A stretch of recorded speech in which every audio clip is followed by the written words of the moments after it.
Hello there. Hello, Terri. Hi, how are you? Oh, I'm doing well, thank you. Okay, so this is our episode number 20 on Lyme disease, and I am talking with Terri of World Lyme Day. Terri, how are you today? I'm great, thank you. How are you doing? Oh, I'm doing wonderful, thank you. Terri is actually a new friend of Arisen Strength, and I do mean a friend. We've talked quite a bit in the short amount of time that we've known each other, and it comes to find out that Terri is also a bigwig when it comes to World Lyme Day, which kind of fits well with this episode. So I'm really happy to have you not only here on the show, but also as a friend. Well, thank you. I'm actually looking forward to our friendship. It'll be interesting as we both go down. I think we've got a lot of things in common, and it always makes it interesting when you find another entrepreneur that likes things that are challenging. Yeah. And disease is challenging. Yeah. Especially Lyme. Lyme is very challenging. Lyme is definitely challenging. I agree. There's been a number of things that I've learned, and that is the autoimmune diseases are ones that are very difficult. I mean, I've had somebody who I care a great deal for who has MS, and I learned a lot about it being around her. But I really had no idea. I really had no idea as to how much that the body actually works against itself, and it's just and it almost feels like an insurmountable challenge. But there have been some people who have been able to get through that challenge, and I'm hoping to be able to help others out there to be able to find that, and in the meantime, find their Arisen Strength with them so that they can, do the best that they can with what they've got, and hopefully make today a little bit better than the day before and the day before that. Absolutely. It's a really difficult thing when you become ill. This disease seems to be an exception to sort of diseases that I've seen, like, you get the measles, so you're over it. You sprain your leg and you're over it. You get the flu and really, within a short period of time, you're over it. Right. But this disease just encapsulates so many things. It's just unbelievable. And, so you can't say that, oh, it's exactly like the next person or this person's exactly like this person. Lyme doesn't do that. Unfortunately, my symptoms could be completely different than the next person that got bit, because the strain that they got bit with, the co-infections they got bit with, all of those things put together become, and the person's own immune system to start off with, if it's already compromised, could mean even greater challenges for that person. So it's so randomly, hard to figure out, and I think that that's one of the reasons why, the disease itself is so underestimated. The CDC said 30,000 cases a year are diagnosed of Lyme disease, and then they come out and they say, what, we're wrong. It's 300,000 that we know of that are, have been misdiagnosed, but that's only what they know of. Right. My test personally came back and said it was a false positive test, and I was like, am I pregnant or not pregnant? I don't get this. And they're like, well, no, you sort of have something, but we don't think that it's Lyme disease. So I allowed that to be my answer because we trust the medical field. Sure. And then, I don't get better, and I can't figure out why I'm not getting better. And, I had the classic bullseye. I had I removed the tick myself. I left its head embedded, so I'm at cause of my own disease. I had the fever. I was 6, 7 weeks. For 7 weeks, I was awake 4 hours a day. I randomly an hour, then I go back to sleep an hour, I go back to sleep. I mean, I thought I had mono. They tested, I didn't have mono. But they knew they saw the bullseye, and my doctor said it was an allergy to, probably detergent or something in the middle of the summer. I should never have accepted it as being an answer, but, at least I was on some medications, and for 7 weeks I stayed on some pretty good medications and still stayed sick, a fever of 102. And then it came down to, we want to just check one thing, and they did the spinal tap, and sure enough, it came back meningitis, and 9 days in intensive care fighting for my life, and it was the scariest 9 days of my life so far. I hope I never have to do that again.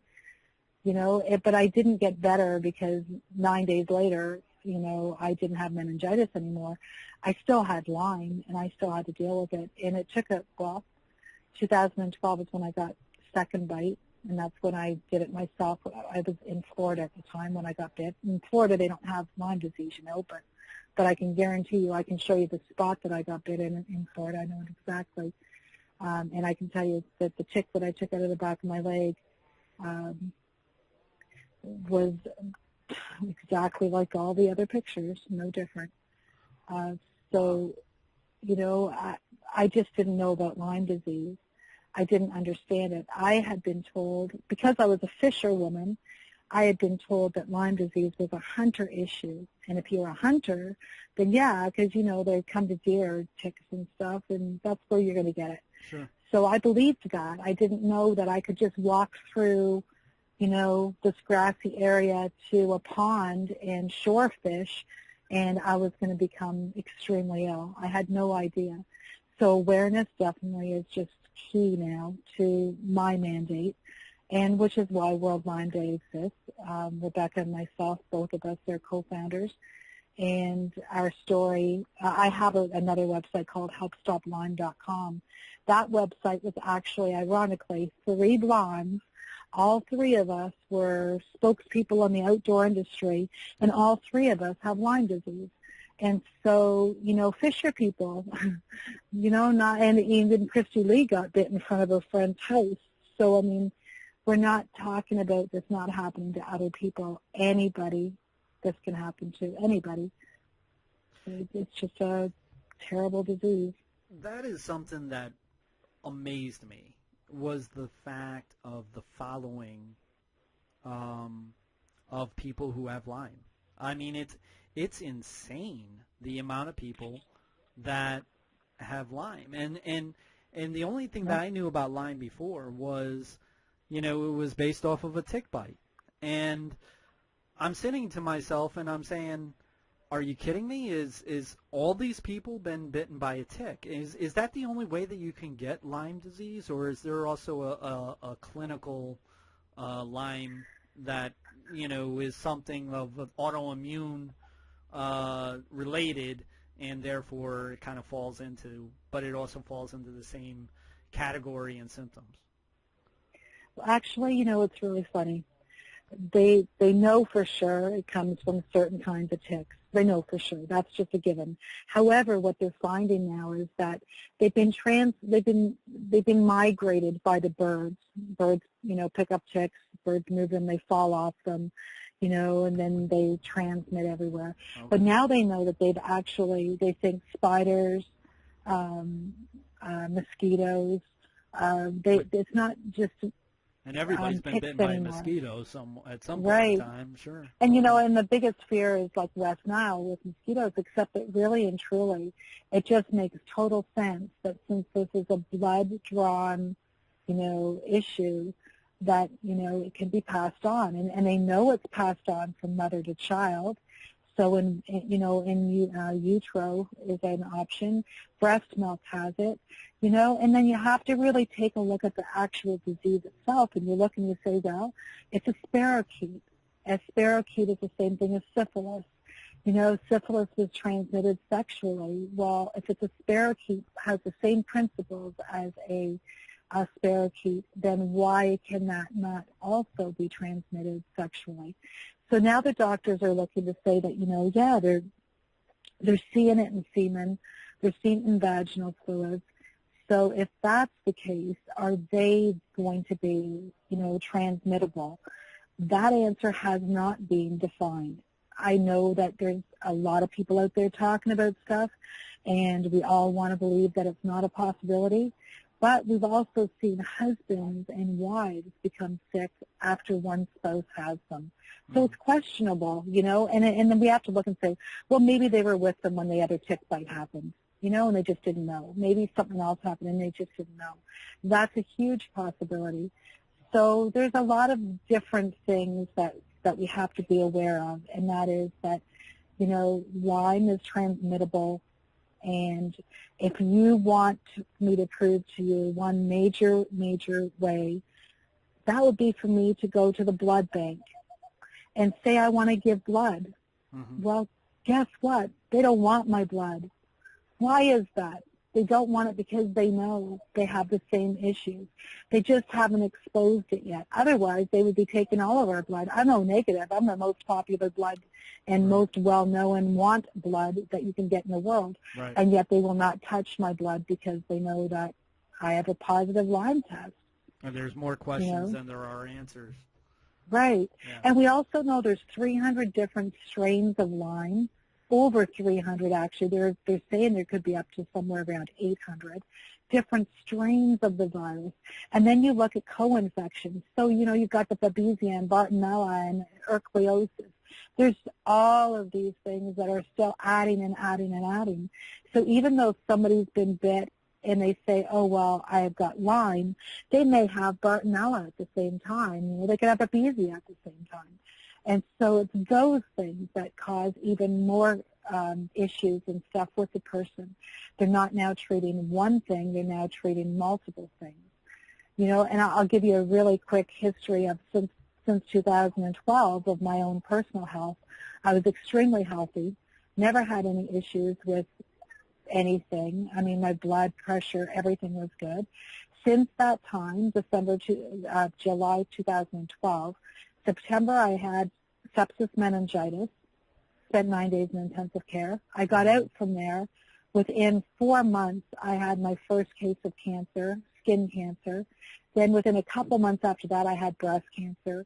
Within a couple months after that, I started just getting high blood pressure, high cholesterol, diabetes. I now have type 2 diabetes.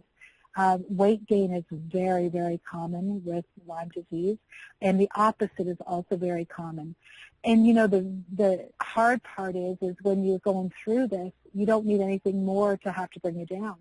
I ended up with RA, so I have rheumatoid arthritis, I have osteoarthritis, and I have erosive arthritis. All of those caused because of a tick bite that's caused my immune system to no longer work properly. So it's not one issue, it's multiple issues, continually multiple issues. And that's why when people say, oh, well, you don't look sick. Oh, my God, if they could only see my insides. And they're right, I don't look sick. I actually joke around and say that I think that sometimes the having Lyme disease actually has made some people look better than they did before for some reason. Right. I'm not sure how that happens, but it just seems to. And yet we're sicker than dogs. There's days that, you can't get out of bed. And I mean, I'm in remission now. I've been in remission since January, and I'm living my life fully again. I might be one of the lucky ones. I'm hoping that I'm one that maybe people can learn from, and maybe just have some hope from it and stuff to know that, we can get better. I worry about that word remission because that means one day this isn't going to be my life again. That terrifies me. But it is what it is, and we all have this monster with us. So. Okay, so I know that people are noticing the word that you keep on using the word again, and I know that they're saying she's not from here. So where are you from? I'm a Canadian, and I'm in Toronto, and I say something's funny, I hear, but for some reason somebody says about, I'm not really sure what that is all about, but I don't say it funny. I don't say roof. I say roof. But the point is that it's not just within the United States. It's worldwide. Yeah. this is where people have to understand. Lyme is a pandemic. Lyme is not something sitting only in the U.S., in the borders of the U.S. That's garbage, absolute garbage. Canada has it. All over the world has it. Europe has it. And the biggest part, this is the part where it gets me every time when I think about this stat. China, they have like 0.6 whatever percent have Lyme disease. That's like 85 million people. 85 million people having Lyme disease. And yet the Chinese medicines and stuff seem to be able to keep them more in check than our North American or Western, I don't know what we are, medicine that does nothing for us because they won't even acknowledge it exists. You know, Europe is just the same way. I mean, they have exactly the same problems. People are dying here. People are dying, and nobody's getting this.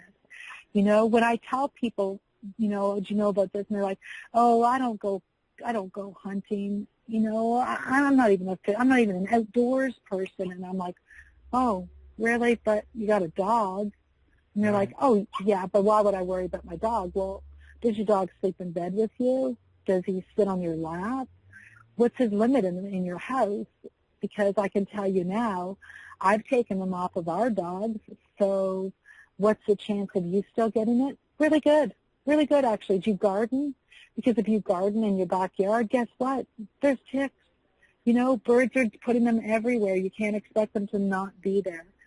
So people have to understand that, yes, before it may have only affected hunters. Yes, totally, I will go with that. However, since migrations happened and bird migration moving it and changing it and the temperatures being warmer, we had a huge warm winter this year. And that warm winter bred ticks higher than they've seen. You know, we've got ticks on Center Island in Toronto, which is a small island out on across the water from our downtown, and they found ticks there, and they're all of a sudden they're worried. Really? I think you needed to be worried 5 years ago when we knew that this was an issue, and we knew that we were having problems and stuff, and yet everybody's covered it up. We don't even have a program in Canada. We don't have doctors in Canada. We don't have a medical doctor for Lyme in Canada. We have Lyme-literate naturopath doctors. That's all we can count on. If we want treatment, we have to cross the border. We don't have anybody paying for that care. It's $7,000 a month for us to have to cross over and get treated. That's the part that's a really big, you know, issue with me. I think that an issue with a lot of people. Yeah, for something that, I mean, from the symptoms that you just gave us and that scenario that you just gave us, it's pretty scary. And I'm also, from the research that I know, you know, it's almost the equivalent of a venom of a snake bite. You know what I mean? Yeah. It's something as to where, you know, no, I mean, it's not as necrotic or whatever the case may be as far as a snake bite, but I mean, that's what happens with venom. Venom goes and it flows within the body and it starts shutting down organs.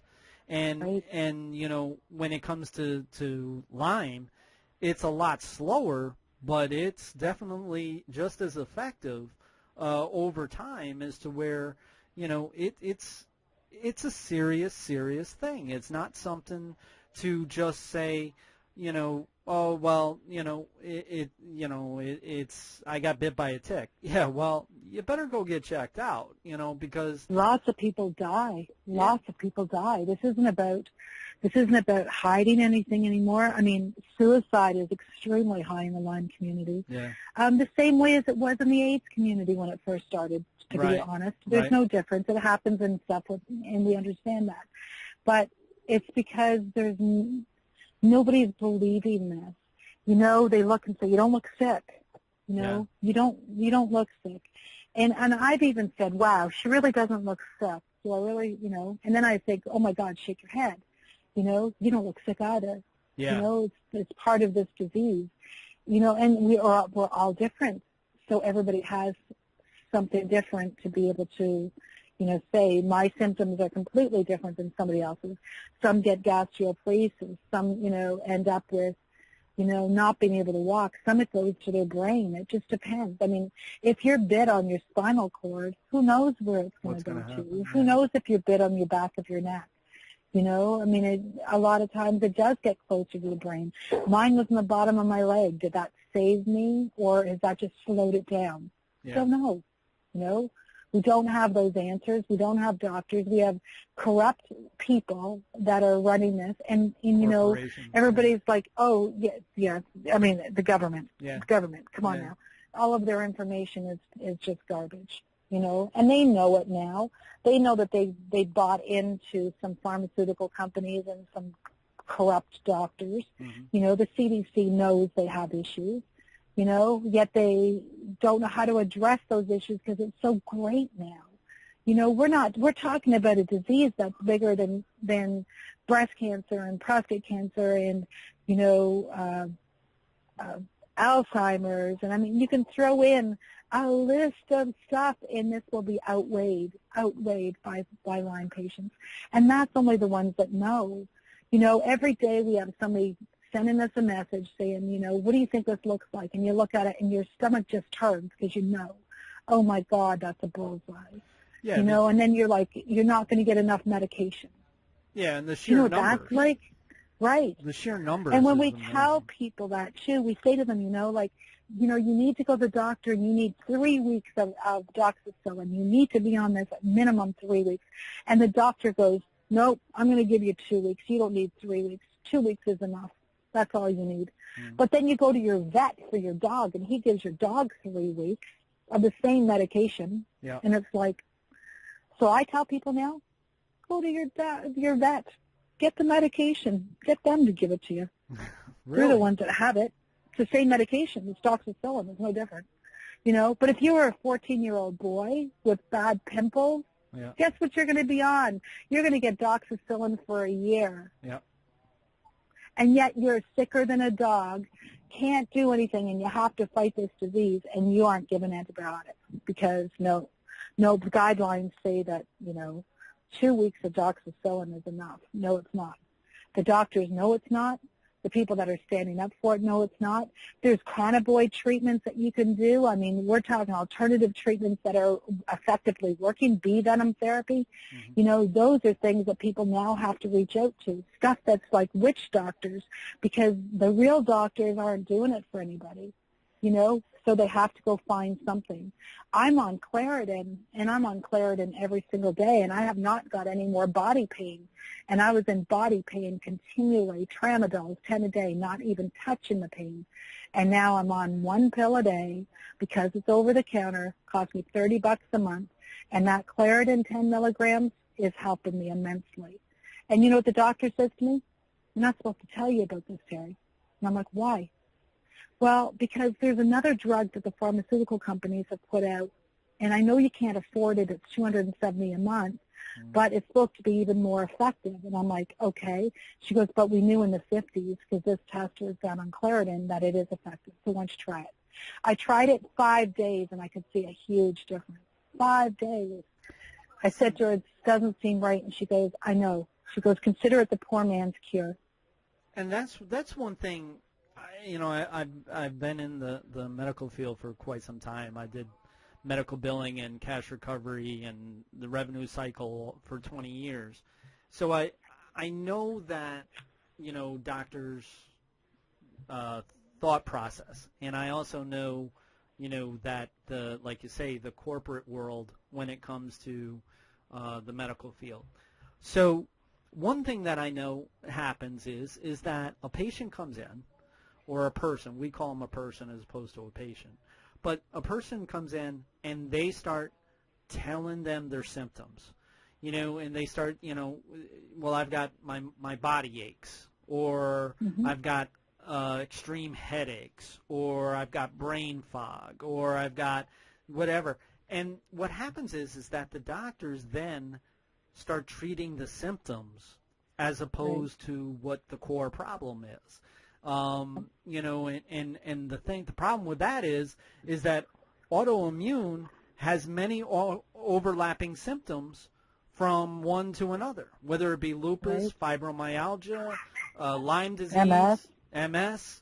You know what I mean? So Parkinson's. yeah. So there's a lot of different overlapping symptoms that they're treating one as best as they can, but in the meantime, the disease is working on a whole slew of others that are not even showing yet. They're dormant. They're not even showing yet within the body, or they are.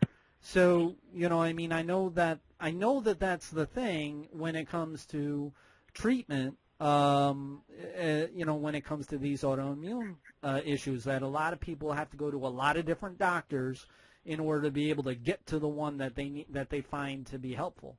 Absolutely. So why don't you do me a favor? Why don't you tell us what your life was like before you had your symptoms and before you had your experience of the tick bite?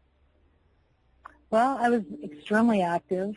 I ran a number of different companies. I've been an entrepreneur all my life.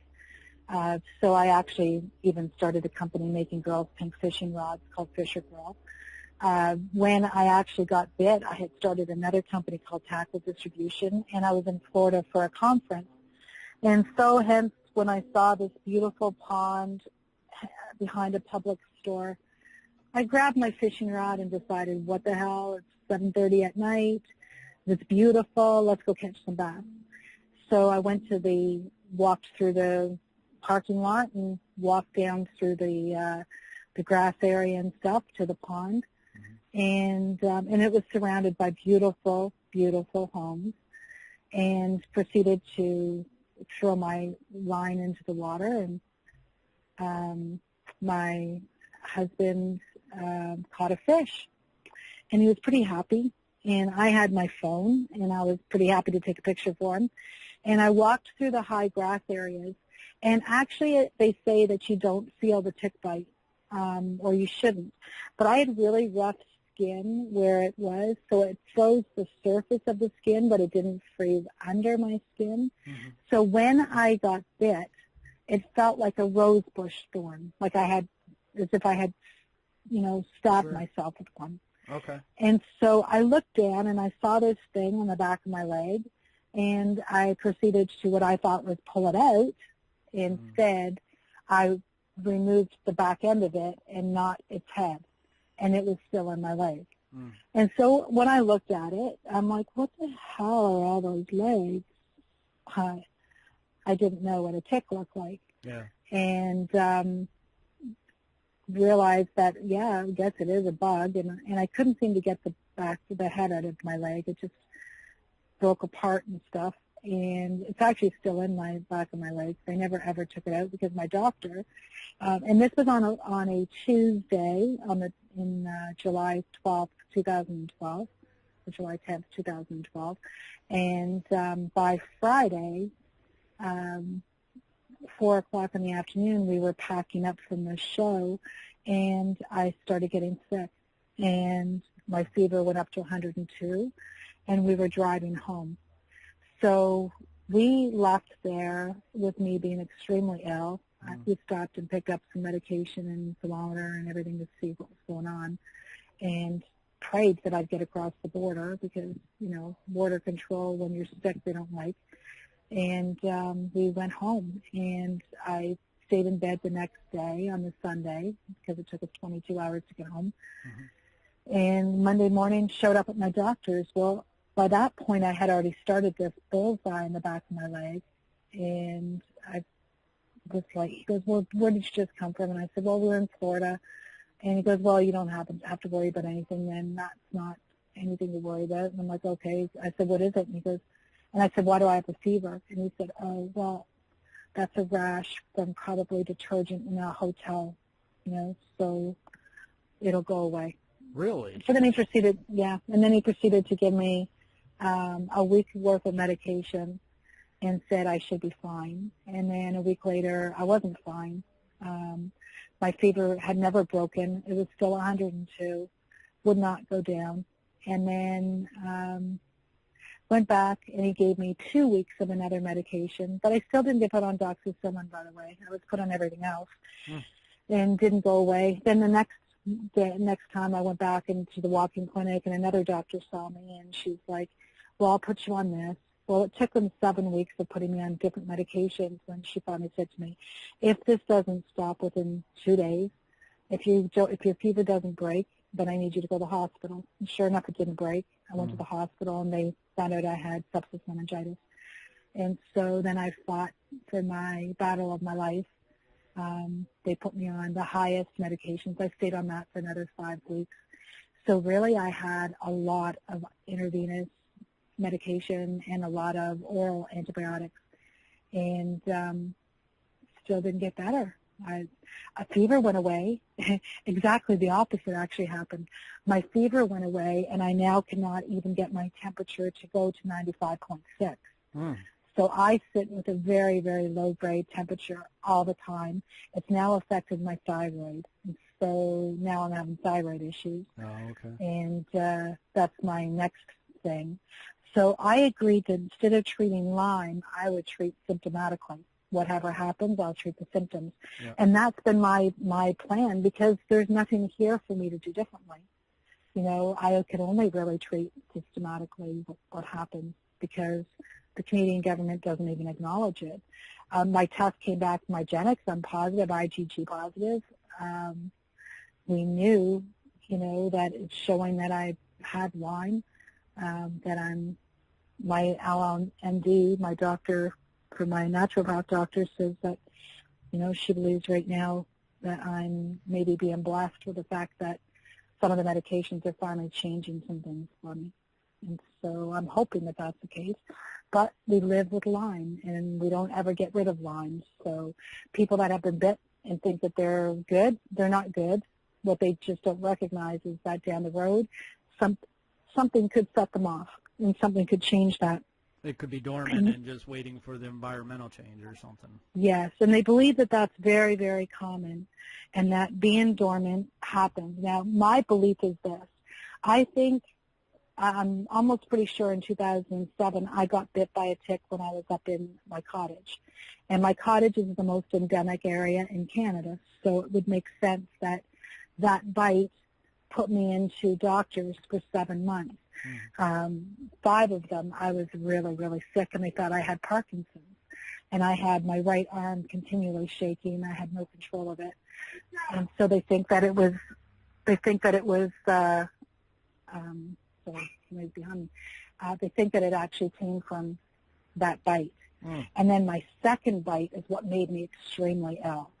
So I think that that's a huge possibility. I think that that's exactly what happens. There's the, you know, the chance of somebody getting sick, if they have Rocky Mountain fever, different story.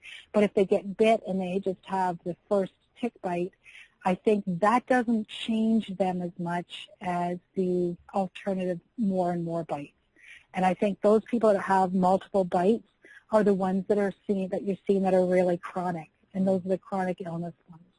You know, so I think that there is the one bite person that can get cured by Lyme. I think that the multiple bite person becomes this chronic Lyme person, you know. And they know it passes to child, so there's children being born with this. Heaven help them, you know. Yeah. What do you do for them? I mean, this is a disease that, you know, changes the whole function of somebody's life, you know, and I've seen it. I've got lots of young friends that, you know, Paige Spencer in Canada, I mean, beautiful, beautiful girl, 21 years old, you know, and she's been for 14 years fighting for her life. And our Canadian government says, no, we don't have Lyme. Well, yeah, we do have Lyme, and this girl's now proved we have Lyme. And, you know, she's put a huge battle in, and her pills are $7,000 a month for her to have to get treatment. She gets it in the U.S. Jeez. It's a lot of money for a family to have to come up with. Oh, this isn't reimbursable. You know, this is out of your pocket. Yeah, that's an understatement. So, that happens to be awfully common too, because the treatment for the Lyme really is not covered by your normal insurances, and right. You know, because one of the things is that when it comes to autoimmune, like I said, there's many overlapping symptoms, and so, you know, I mean, it's like, well, we had an interview with Michelle for this episode, and you know, she was literally told that it's in her head, and yeah. you know, in the meantime, she's having all these symptoms that she's feeling and everything. Well, they're not in her head, you know what I mean? And Right.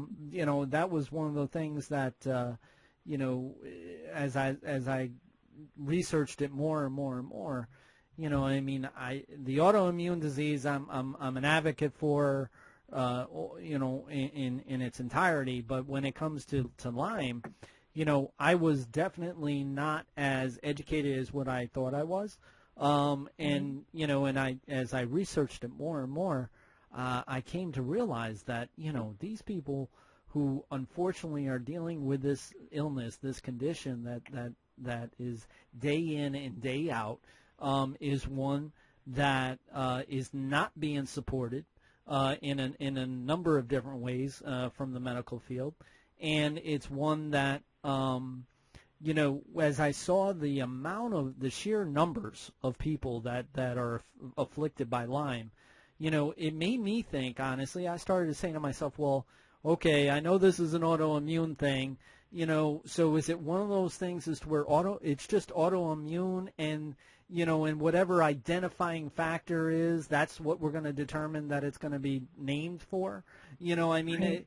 it's one of those things as to where I believe that the medical field, the AMA, needs to just simply say, look, we're going to attack the autoimmune affected illnesses and conditions.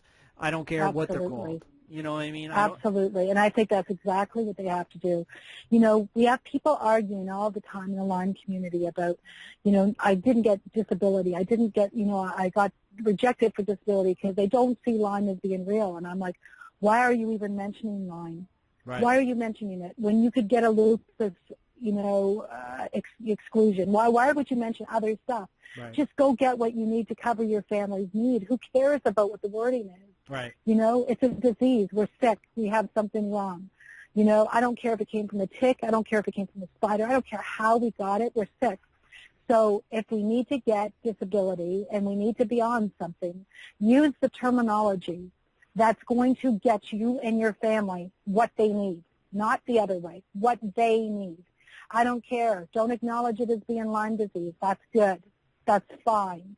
Fight that fight on it as an advocate. But don't fight the fight and hurt your family because you want it to be down there as Lyme disease and they're not willing to give in to you for it. Yeah, and it's kind of ridiculous that you have to go that direction. You know what I mean? You have to, but yeah, I mean, when you're dealing with the symptoms that we're talking about here, and like you said, people are dying from the results of Lyme.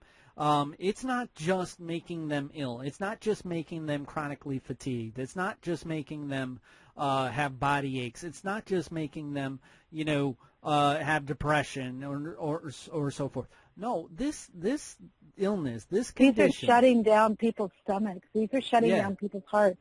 Lyme carditis shuts down your heart. It eats away at your heart. Right. If you have Lyme and it goes to your heart, you're not going to be here whether you want to be or not. Right. It's not going to happen. You know, there are people that are being diagnosed saying that they're anorexic. They're not anorexic. They have gastroparesis. They have something else that's going on because of Lyme disease. It's not because they don't want to eat. They're sick. They have the disease. You know, it's crazy that everybody wants to argue about, you know, what it's called. It's an illness. I don't care what it's called. Right. It's an illness, and if the government wants to pay you because it's going to be called Lyme carditis or it's going to be called, you know, Parkinson's or it's going to be called Alzheimer's, I don't care what it is. Get your money from the government. Yeah, pay yourself. And make sure you can survive.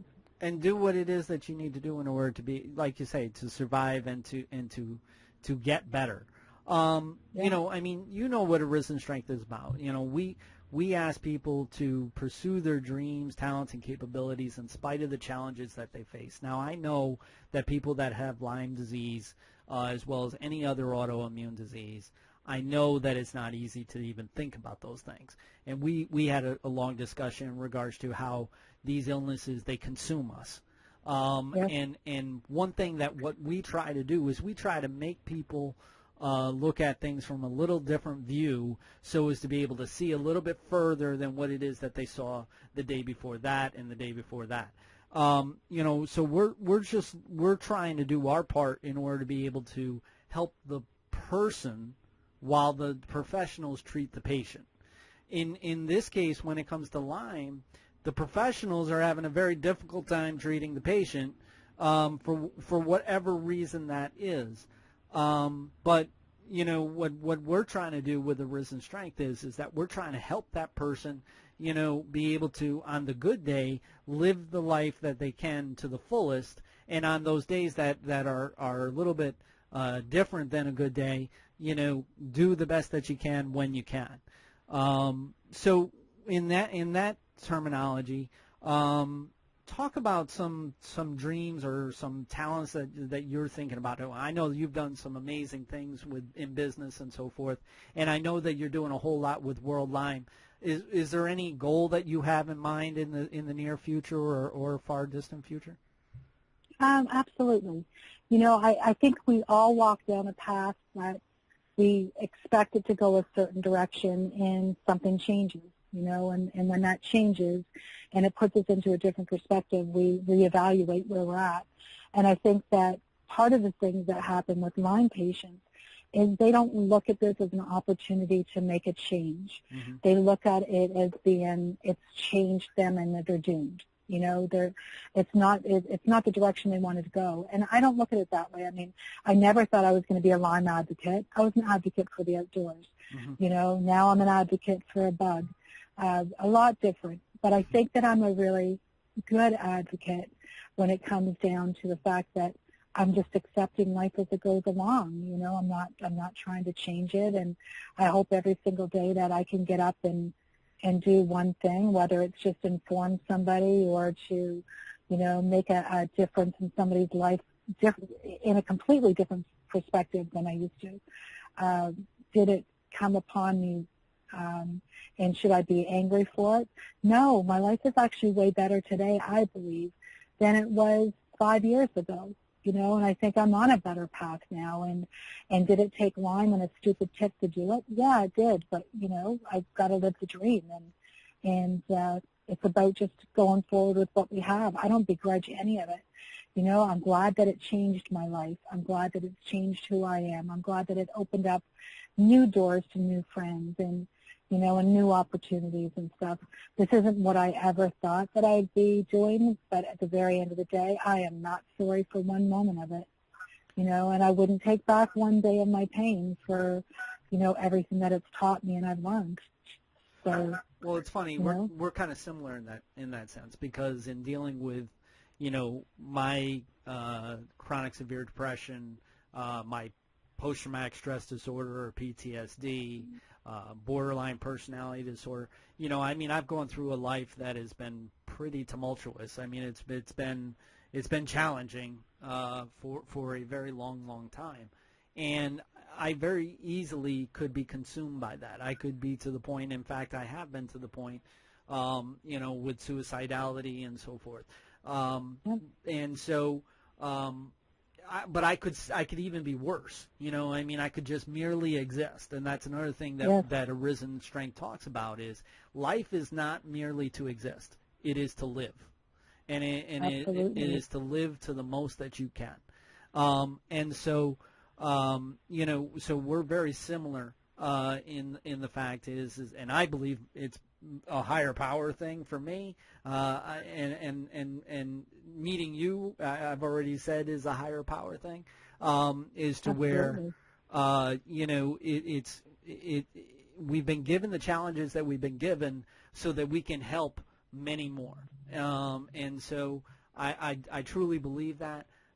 Some people may think that I'm crazy. It's like to have the life that I've been challenged with. Would I change things? It doesn't do any good in order to try to wish that it could be different. I just know what I try to do is I try to empower myself to be able to make a difference and for other people as well as myself. So, and that's what the whole thing is when it comes to Arisen Strength. We have a 3-pillar concept. Number one is to support. When we talk about support, we mean to acknowledge that there's an effect that somebody's having. We don't necessarily care whether anybody else believes them or not. What we care about is that there's an effect with the person. Number two, what's real with them. Right. What's real with them. Right. Absolutely. And number two is to empower. And when we say empower, we mean to encourage and to educate, to be able to learn about what it is that they're going through the ton of resources that are out there now, as well as to encourage to pursue their dreams, talents, and capabilities in spite of the challenges that they face, because it allows people to then grow and also to be alive. Because that's what makes us special and unique in us is those dreams, those talents, that's something special that is meant for each and every one of us. And then number three is celebration. And when I say celebration, I mean it's a reward, it's a ritual. For all the work that we do. After all that work, we have the right to do that. And I really do believe that over years, it's going to take some time, but over years somebody's going to come to us and say, hey, because of the different things that I've learned through Arisen Strength, I now can do this, or I now am doing that. And that's a celebration that we really look forward to. I don't think you're going to see it taking that long, to be honest with you. I think that a lot of people sometimes just need somebody to listen. Well, I appreciate that, and however long it takes, we're going to be here, and then we also have our foundations of Arisen Strength, and the foundations being our self-esteem, which is a big thing when it comes to illness and injury.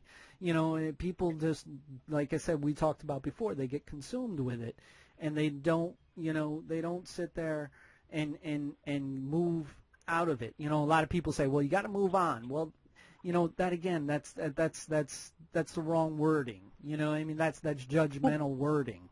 It's like, hey, they are moving on. Nobody understands that. They are moving on. It might not be up to somebody else's pace. Right. But they are moving on. Right. And they don't want to be judged. They don't want to do stuff.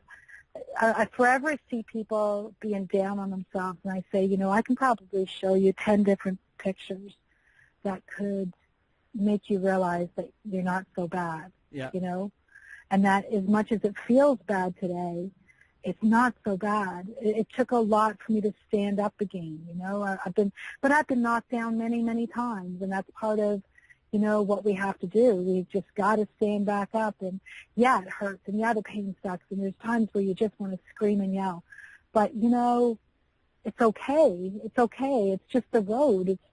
It's nothing more than the road, and some people in this life will go through that road without having a problem. But you know what? You don't know what's in their closet. You don't know what else and what other pain they have. We just assume that everybody's doing way better than we are, and that's not true. No. I can prove that. I can show you lots of pictures. There's a lot of people doing a lot worse than we are.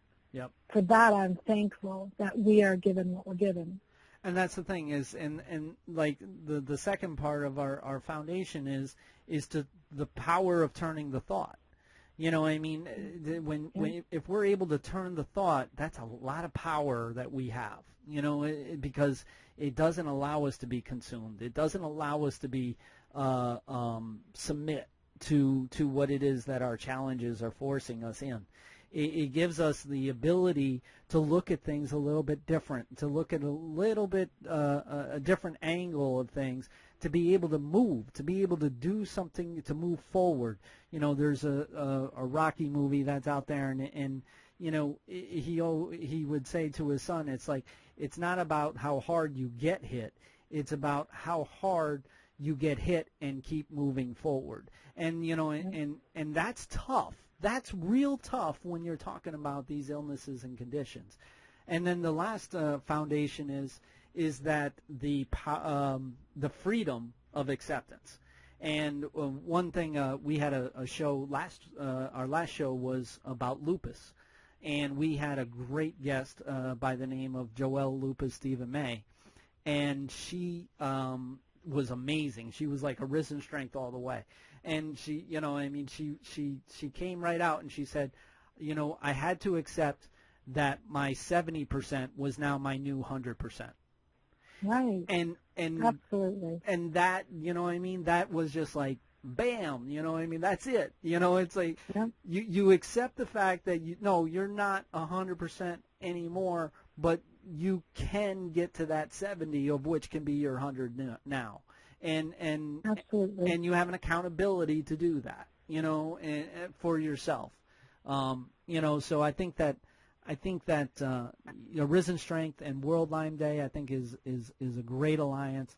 And, you know, for meeting you, Rebecca, and so many of your different members that you have and so forth that have been gracious enough in order to say hi to me and talk to me about their stories and everything, it's just been amazing. So I very much appreciate your time. And we're looking forward to it. We look forward to the union of being able to have people, find out all about you and also, heal. I mean, healing is a big, big part.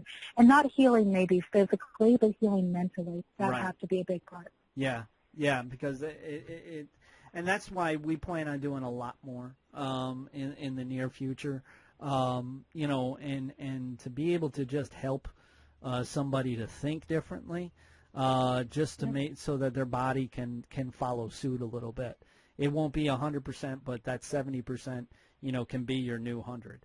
And that's something that, makes a life something about living as opposed to just existing.